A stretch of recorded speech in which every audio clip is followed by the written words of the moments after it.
Hi, hope you're having a great day. You're watching JFG Entertainment, and for this video, I'm going to go over Elemental's box office, including its second weekend, how it held the second weekend, what it's expected to hold for this third weekend, and how this movie actually has potential to become a box office hit, despite the fact that it was a flop right off the start.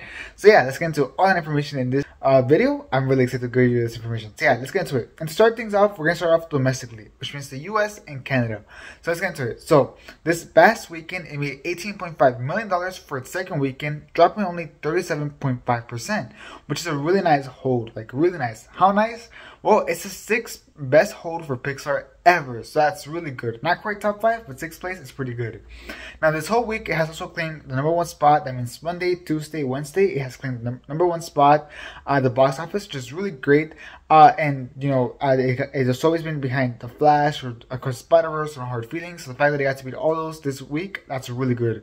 Now currently the film is tracking to only 26% under Coco and Lightyear, so that's not that bad, and 2% above The Good Dinosaur, which interestingly enough, the director of this film is the one that made The Good Dinosaur. So that's good that he's at least doing himself there. Still not a great box office number, but still pretty good. Now the domestic total now stands at $75 million, which, like I said previously, not a great box office number by any means, but it's not bad. It's not bad at all. Now, it's expected to make $12.6 million this weekend, making that it would only drop 32%, which is a super low drop, keeping the consistency with the really nice holds, which is really, really awesome. Thanks to these really nice holds, it's projected to make between $125 to $140 million, and maybe even more depending on how well it holds. However, just because this month is full of competition, you know, we have Indiana Jones opening this weekend, we have Ruby Gilman opening this weekend. After that, we have Mission Impossible at some point, we have Oppenheimer and Barbie, and so on and so on. So honestly, this whole month is about to be stacked. So that's the reason why I don't know how well it might hold, but we'll see. Now, this would definitely mean that it would be over Lightyear's $118.3 million domestic total from last year. So that's really good. So at least it's going to be that from last year. So it won't be as big as a flop of Lightyear, which is still crazy that Lightyear was such a huge flop because, wow, I can't believe that it went downhill like that. But this film at least will be better than Lightyear. So that's good. Now, we could have a possible Puss in Boots: The Last Wish here.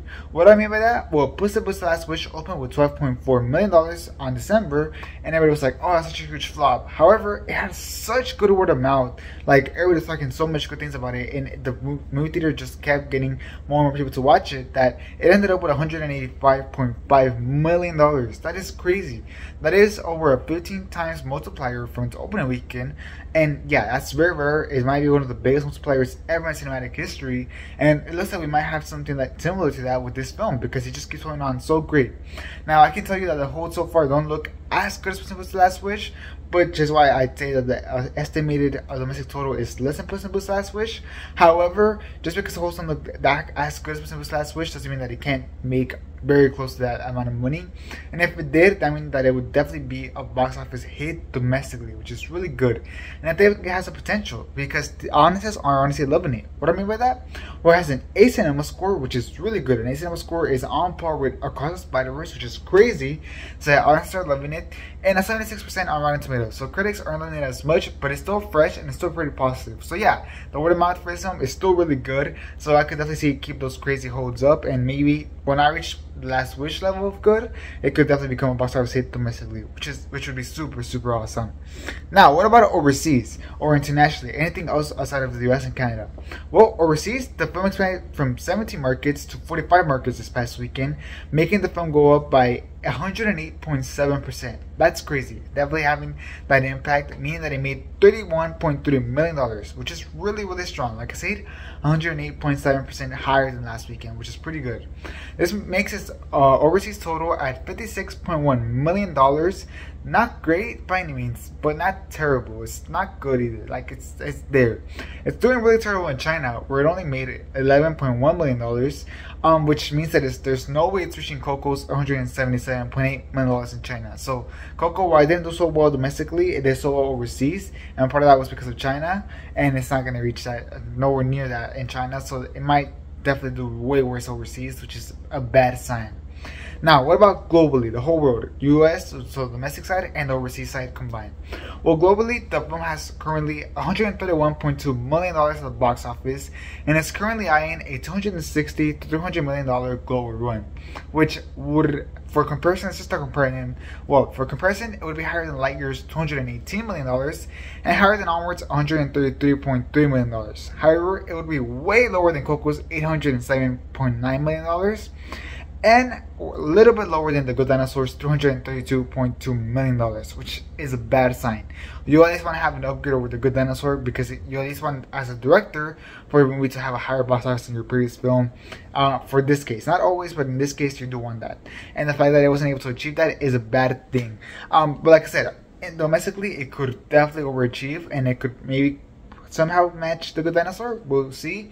But overseas, it will have to hold really well next weekend to really have some potential at being a box office somewhere in the middle of the box office. Not a hit. It will not be, never be considered a hit because it opened too small, but at least not a complete flop, which I think is what you need.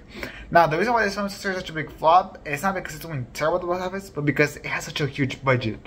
What's the budget? Well, the film has a $200 million budget, which is crazy, insane. $200 million budget is something you never want to have for a film that's animated, because there's chances that it's never going to get that big as an animated film. The only exceptions are something like Incredibles or like Frozen or like the Marvel movie. Those are the only exceptions. But other than that, if it's original IP, you definitely want to have that.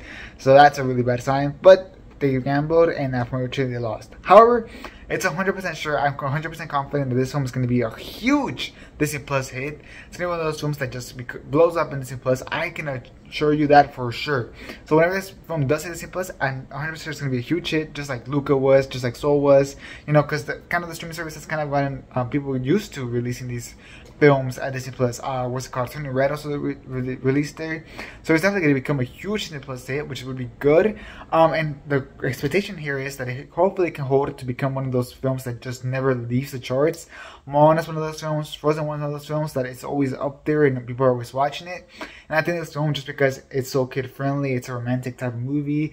I think that the animation looks really nice. I think it could definitely be one of those films that just holds on forever, which would be so good. So yeah, that's the breakdown I have for you about this film, box office wise, and the future of the film going on to streaming and whatnot. Tell me, what do you think about it down in the comments? Are you happy that it might be the next Puss in Boots: The Last Wish and actually become somewhat of a box office hit? And if you have seen the film, what do you think about it? I'm very curious to know that down in the comments.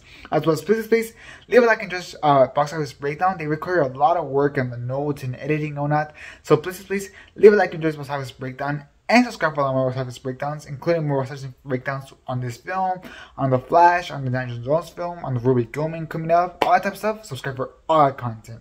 Yeah, that's it for this video. Thanks for watching. Hope you have a great day, and this is your entertainment out.